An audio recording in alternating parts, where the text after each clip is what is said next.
make sure that you have experience that will allow you to demonstrate your value when you Mm. go through the interview process. Thank you, Clem, for your time today. Really appreciate it. Would you please tell me a little bit about yourself? Hi, Young.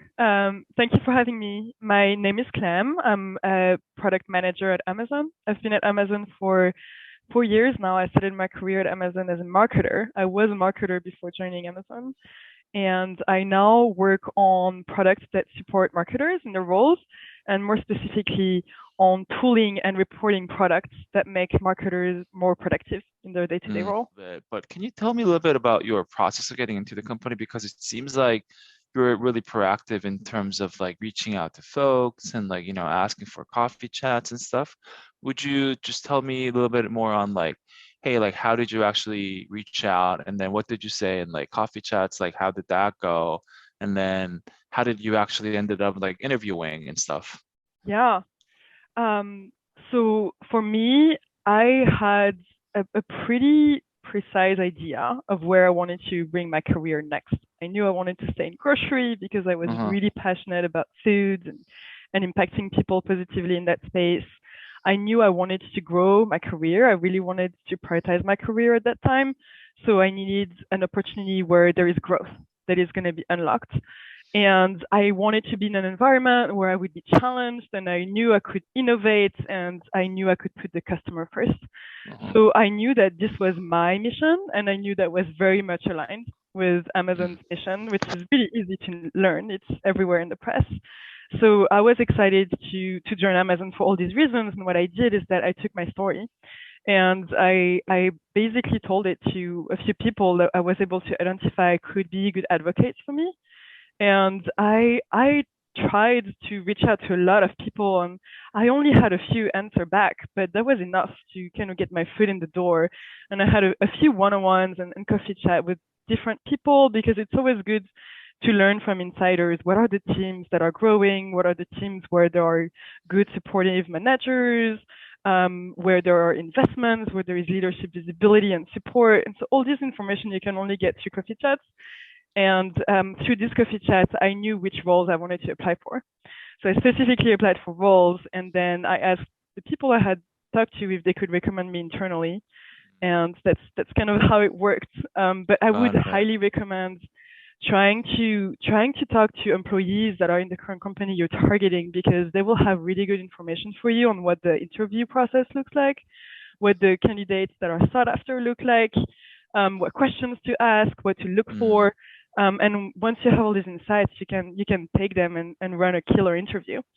So, and it's also a good way for you to check that your mission and your expectations are still aligned with what is actually going on internally in the company. So, highly recommend. Yeah, no, that's a great point. I guess the question I have is when you were looking for these people to reach out to, were you kind of looking for like a specific role, like for example, marketers or like recruiters? What was your strategy there? I I looked for roles in marketing in the grocery space. That was Hmm. kind of a broad query. And from there, Uh, I kept my expectations open because I knew I had been a hiring manager before.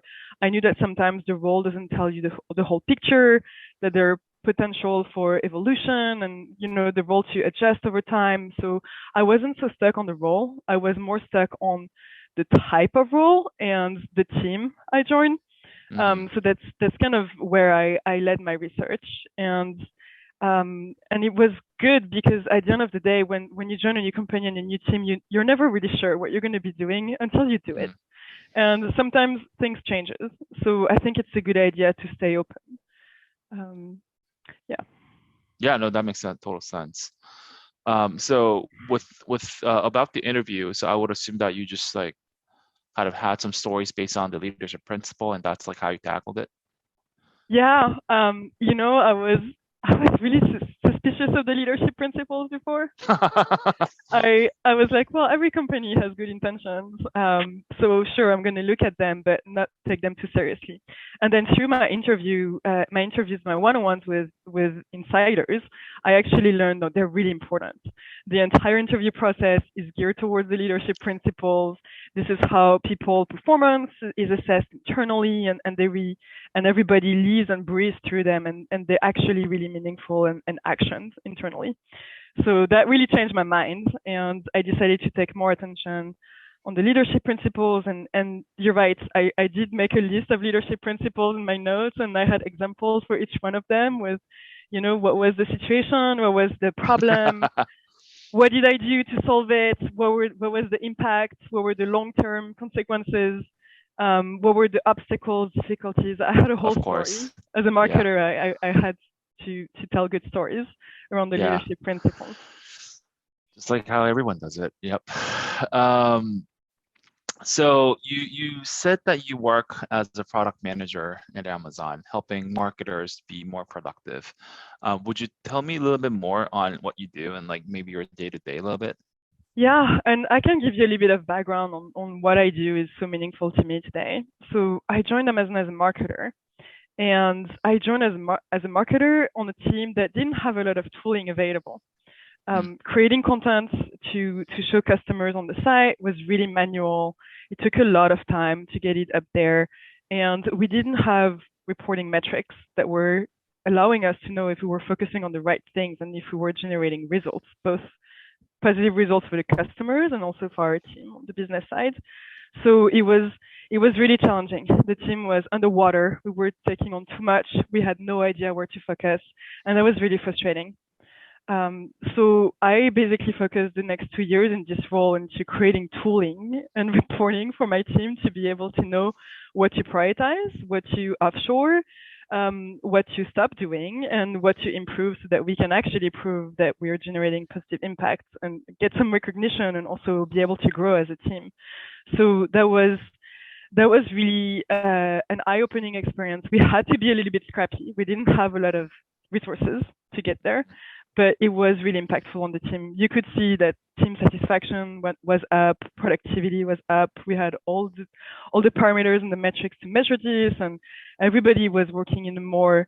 Um, Everybody was still very busy, but it was in a more strategized and planned way. So that was really where I came from. And at the end of my first 3 years, I started thinking about what's next and where can I keep growing and keep being challenged. And I had a former manager who reached out to me to say that there was a new team that was being created on a central marketing team for all Amazon retail. So above grocery, really mm. a team that would be relevant to all product categories, not just one.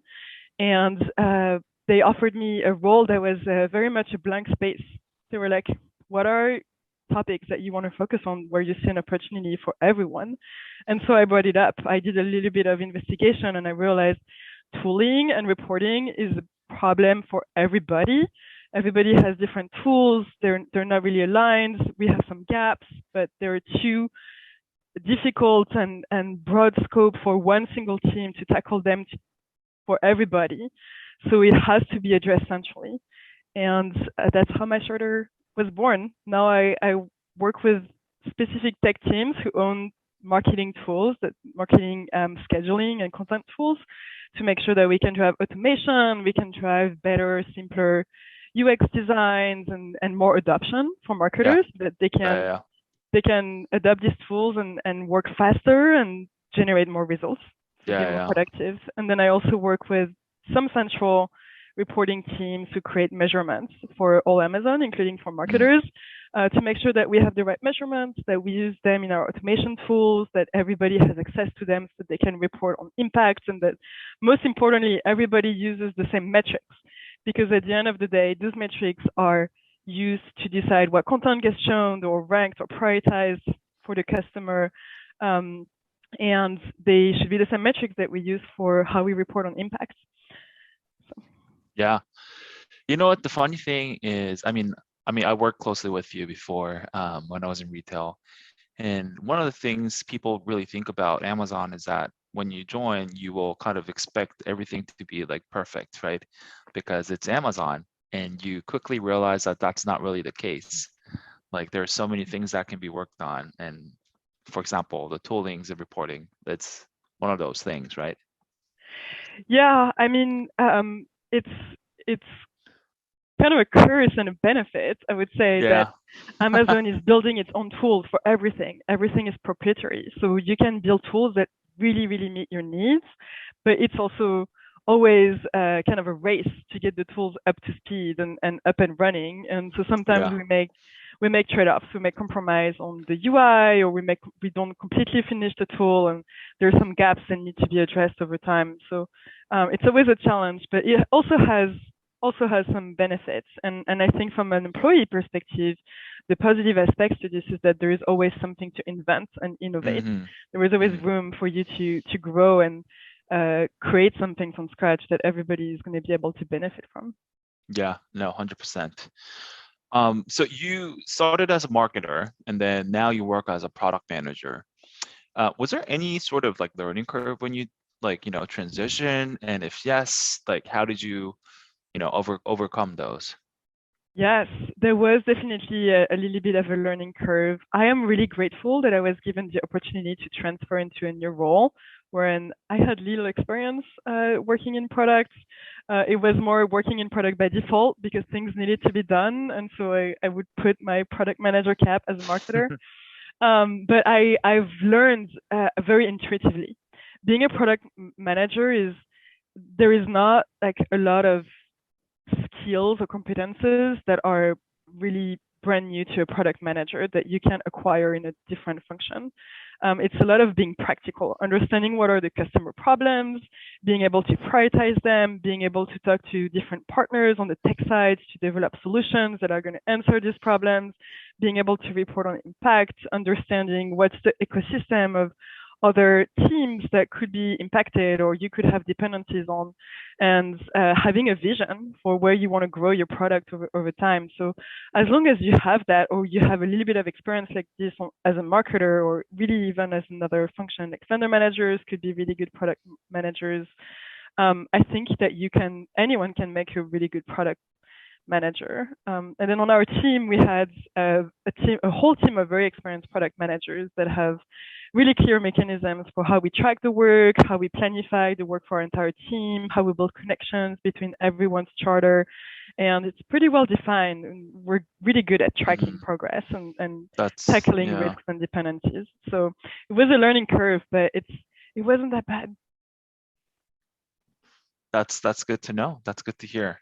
Um, so as a product manager, what do you like the most and maybe what do you like the least? Yes. So what I like the most is pretty close to what I liked as a marketer. I like being close to my customer and understanding their Mm, problems. And I like creating things. mm, So whether it is a solution or it is creating content, I just like inventing solutions and mm-hmm, testing them. So because I like that, I like that in marketing and I still like that in products. I would say these mm-hmm, are the aspects that I like the most. mm-hmm, Sometimes it gets really challenging to find solutions that work for everyone's problems. So you do have to mm-hmm, make trade-offs, and that's sometimes the hardest parts that you can't satisfy everyone. And I would say to at least for my specific charter, I I work in reporting, and reporting is connected to so many other things. Like mm-hmm, it's reported to the content that we publish on site. It's related to algorithms that rank the content. It's related to algorithms that optimize automatically the content targeting. It's related to different tools that we have where we host our reporting. So it's related to teams that produce the measurements that I use in the reporting. I have so many dependencies mm-hmm. that it gets sometimes a little bit frustrating to move fast. It gets challenging. And I wish Yeah, sometimes I could be more scrappy and just work in my own silo and just deliver as fast as I can, which is yeah, typically what I did in the past when I worked for a startup or for a small team. yeah, But now I can't do this anymore. yeah, So I think it's the yeah, part of my job that is sometimes challenging, but it's one of the trade-offs you have to make if you want to work on a product that is going to have a lot of impact. yeah, It's yeah, going to yeah, have to touch multiple teams, and you're going to have to work with everyone to make sure that all the pieces of the puzzle fit together. yeah. I feel you. Um, already my last question, but advice for those who want to join Amazon as a product function or product manager. Yeah.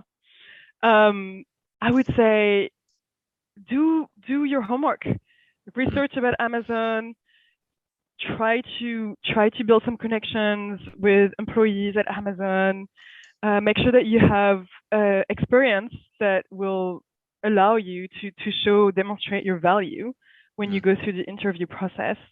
And what I always tell to candidates is be really clear in your communication. Rehearse, create, take some notes about all the work that you've done in the past and what was its mm, impact and why was it so challenging and how did you solve all the challenges, how you delivered, because you're going to get quizzed on data. You're going to get quizzed for details. We call it internally the peeling the onion, the interview technique at Amazon. So you can't just stay surface level.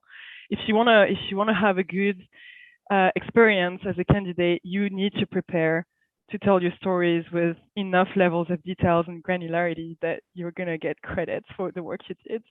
So prepare your stories, make sure that you have some data points, and make sure that you speak in a way that is clear to a diverse audience because you may not have people who are very familiar with your function as part of your interview panel. They won't know your acronyms. So don't assume they know everything and be really clear in your communication.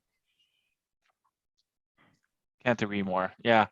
No, that was it, Clem. Thank you so much for your time and insight. Really, really appreciate it. Of course. Happy to help. Thank you, Yeah. Jan. Thank you.